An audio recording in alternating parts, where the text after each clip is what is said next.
தம்பிக்கு தலை வலிக்கும். ஐயம்மா. ஐயோ. தம்பிக்கு கீழே மண்டை அடிச்சிச்சு. நீ ஏன் அவனை கீழே போட்ட? மண்டையில் அடிச்சிச்சோ? ஐயோ, தடை விட்டியா நீ? பாவம் தம்பி, பாவம் தம்பி, நீ கீழே போட்டா போச்சா. நான் உனக்கு இதே மாதிரி ஒரு தம்பி வாங்கித்தாரேன். புது தம்பி வாங்கித்தாரேன். நேரம் அவனுக்கு கழுத்தை பிடிச்சி தூக்கிட்டியா?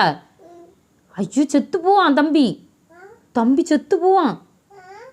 கீழே போடு தம்பியை. கீழே வை, கீழே வை தம்பியை, கீழே வை. தம்பி பாவம். தம்பி ரொம்ப பஞ்சராகி இருக்கா மக்களே. நான் பிள்ளைக்கு வேறு தம்பி வாங்கித்தாரேன். என்ன பிள்ளைக்கு நான் வேறு தம்பி இதே மாதிரி வாங்கித்தாரேன். சரியா பப்பிளு? உன்னை பார்த்தாலே பயமாக இருக்குல்ல. எதுக்குள்ள இப்படி சுண்ணாம்பு அடிச்சு வச்சுருக்க? ஆ